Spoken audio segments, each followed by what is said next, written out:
Choupisson is the mysterious shadow in the night. Night had just fallen over the forest. The sky had turned a deep shade of blue, and the round, glowing moon shone like a lantern, casting its light into the quiet night. In his little nest of dry leaves, safely tucked away under a bush, Choupisson slowly opened his eyes. As usual, he felt like enjoying the cool night air and going for a little walk. He stepped out, trotted through the tall grass, and lifted his nose toward the stars. He loved listening to the crickets sing, feeling the soft moss under his tiny paws, and watching the fireflies dance. But that night, something disturbed his sense of joy. Just a few steps ahead of him, on the moonlit ground, a huge shifting shadow was taking shape. Its outline stretched and twisted with the rhythm of the wind. Choupisson froze in place, the quills on his back standing on end. "Oh no, what is that?" he thought, his heart racing faster and faster. It seemed to him the shadow moved like a giant creature ready to swallow him, ready to pounce.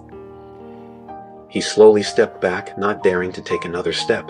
Just then a gentle voice called out to him, "Good evening, Choupisson. What are you doing here all curled up like that?" It was Colombelle, the white dove, who had landed just a short distance from him. She tilted her head curiously and said, "You look like a little rascal." Choupisson, feeling a bit embarrassed, whispered, "Look, Colombelle, at that big shadow. It scares me so much." Colombelle looked up toward the clearing, watched the shadow forming on the ground for a moment, and smiled gently. "Come with me, don't be afraid. Shadows always seem bigger than they really are. If we take a closer look, you might see it's really not that scary." Choupisson paused for a moment, his heart pounding, his tiny paws trembling. He was scared, but Colombelle's presence made him feel safe. He took a deep breath and decided to take one step forward, then another, and the further he went, the bigger and more imposing the shadow seemed to become. She swayed gently, stretching her long dark arms across the ground. Choupisson almost turned back, but Colombelle gave him a bit of encouragement. "You're brave, Choupisson. Keep going. You're not alone. I'm right here with you." At last they reached the clearing. Choupisson looked up and was surprised to discover that the mysterious shadow was nothing more than the old oak tree in the forest. A tall tree, its thick branches swayed gently in the breeze, casting large, dark shapes that danced across the ground.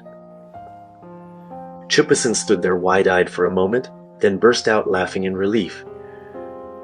"It was just a tree, and here I was thinking it was a giant monster." Colombelle nodded her head with a smile. "You see, fears are sometimes a lot like shadows. They seem huge when you look at them from afar, but when you dare closer, you realize they're really not all that scary." Choupisson then felt his heart grow calm. He straightened up, feeling a bit prouder, and said, "But I was really scared. But I'm glad I kept moving forward anyway." Colombelle gently rested a wing on his shoulder. Real courage isn't about never being afraid, it's about daring to keep going even when your heart's pounding hard. That night, Choupisson went back to his leafy nest, smiling happily. He had learned something truly valuable. His fears could be tamed, especially when he wasn't facing them all on his own. All warm and cozy, he drifted off to sleep, promising himself to remember that behind every shadow there might just be a simple branch, a tree, or a brand new life lesson. The moral of this story is that fears often look a lot like big looming shadows. But when you dare to take a closer look at them with a little courage and support, they start to seem much smaller.